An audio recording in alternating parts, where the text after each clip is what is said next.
The letter that changed everything. My name is Jack Turner. I was, by all accounts, a man with a perfect life.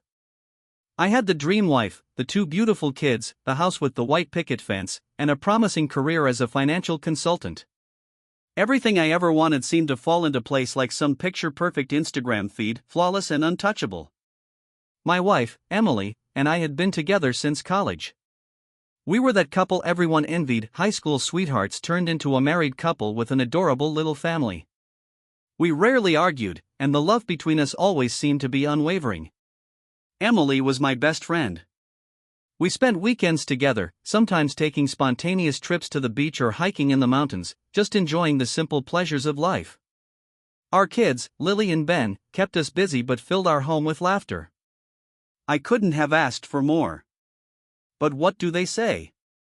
Nothing lasts forever. It's funny how you don't realize the cracks until they're too big to ignore. It all started with a seemingly innocuous event. A quiet Saturday afternoon. The kids were at a birthday party, and Emily had gone out to run some errands. I was lounging on the couch, sipping coffee and scrolling through some work emails. The mailman came by a little later, leaving a stack of letters outside. Among them was a thick, cream-colored envelope with no return address. It felt unusually heavy for a piece of mail. At first, I thought it was just another marketing offer. Maybe a business proposal, or something related to work. But the weight of the envelope didn't feel like that of a typical piece of mail. There was something odd about it, something that made me pause for a moment before I ripped it open. Inside was a single sheet of paper, neatly typed, with a simple message. Jack, I don't know how to tell you this, but your wife is having an affair. I know this because I have proof. Check her phone records. She's hiding the truth from you.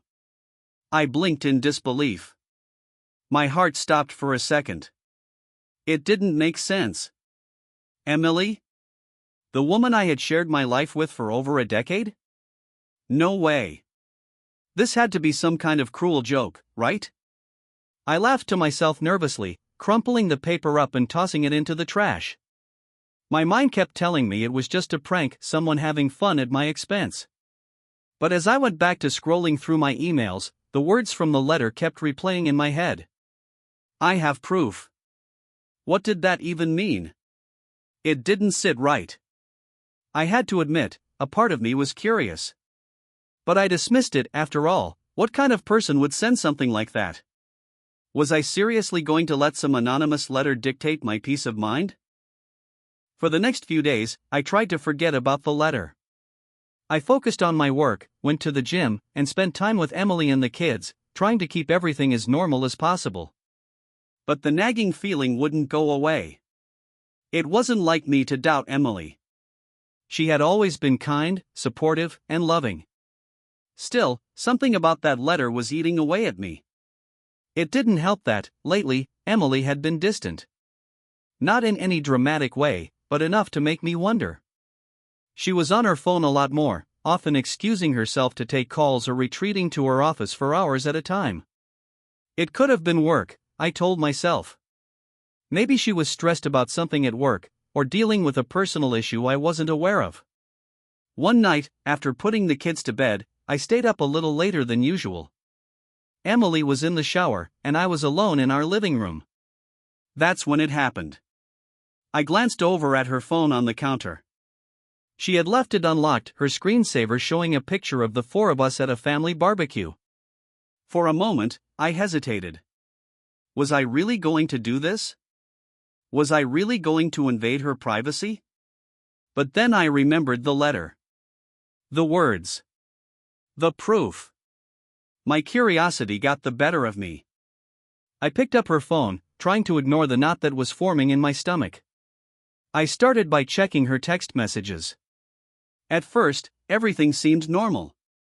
A few family texts, some work-related chatter, and a conversation with her best friend about plans for the weekend. But then I saw it. A thread of texts that was unlike anything I'd seen before. I miss you. I can't wait to see you tonight. I love being with you. This is everything I've wanted. My heart raced as I scrolled through more messages, more intimate exchanges, and photos that were way too personal for someone who was supposed to be married. It was a shock to my system. My hands trembled as I read each message, the realization sinking in slowly but painfully. Emily was having an affair. The name in the texts?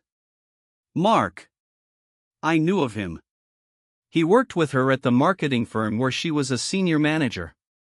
He was a guy I'd met once or twice, and from the outside, he seemed like a decent guy, polite, friendly, the type of person you wouldn't suspect. I felt numb, unable to fully comprehend what was happening. My breath came in short bursts, the room spinning around me. I wanted to scream, to shout at her, to confront her, but the words wouldn't come. Instead, I sat frozen, staring at her phone, as my world started to fall apart. When Emily came out of the shower, I was still sitting there, holding her phone, staring at the screen. She paused, her expression changing from confusion to realization when she saw the phone in my hands. "What's wrong?" she asked, her voice shaky. I didn't answer right away. I just handed her the phone. She glanced at the screen and immediately turned pale. Her eyes flickered to mine, filled with panic and guilt. "Jack, please, let me explain," she started, her voice trembling. I stood up, the anger starting to build inside me, but I kept my voice calm. "How long, Emily? How long has this been going on?" Tears welled up in her eyes, and she opened her mouth, but no words came out. I waited, my chest tight, as I struggled to keep my composure. 4 months, she whispered finally. "It started at work. I never meant for it to happen. I didn't want to hurt you." The words felt like a slap in the face. 4 months. My wife, the woman I trusted with my life, had been sleeping with another man for 4 months. It didn't matter how much she apologized or tried to explain herself, nothing could undo the betrayal. I wanted to scream. I wanted to accuse her of everything, throw her out of the house, but all I could do was ask one simple question. Why? Her face crumpled as she burst into tears. "I don't know, Jack. I was feeling so lonely. I thought I could keep it a secret. I thought it wouldn't hurt you." The betrayal cut deeper than I ever thought possible. But strangely, I didn't feel rage. At that moment, I felt an overwhelming sadness. This wasn't the woman I had married. This wasn't the life I had built. It was a house of cards, collapsing under the weight of a single lie. In the days that followed, I felt like I was living in a nightmare. Our home felt empty, the silence between us thick with unresolved tension. The kids were oblivious to the storm that had broken over our lives. I didn't know what to say to them, how to explain the sudden shift in the world they'd always known. I moved out for a while, staying with a friend. Emily begged me to come back, to talk, but I couldn't bring myself to face her. I needed time. Time to think. Time to heal.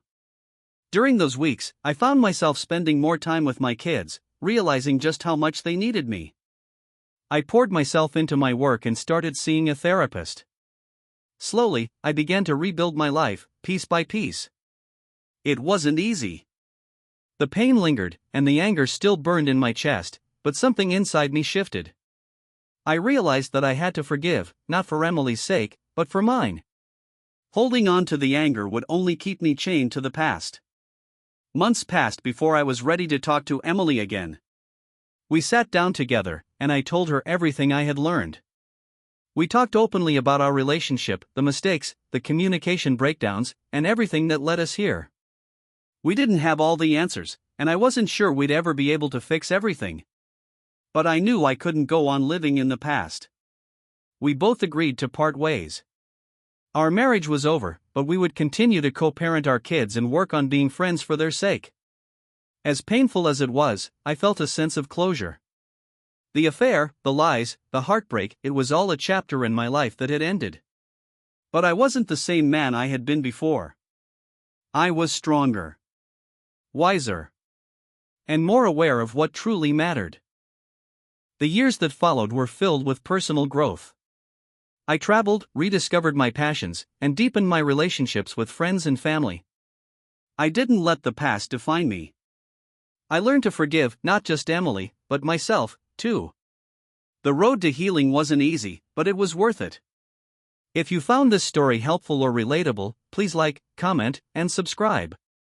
Sometimes life hits us with unexpected challenges, but it's how we rise above them that shapes who we become. If you've been through something similar, remember you are not alone. Keep moving forward, and take care of yourselves. Until next time.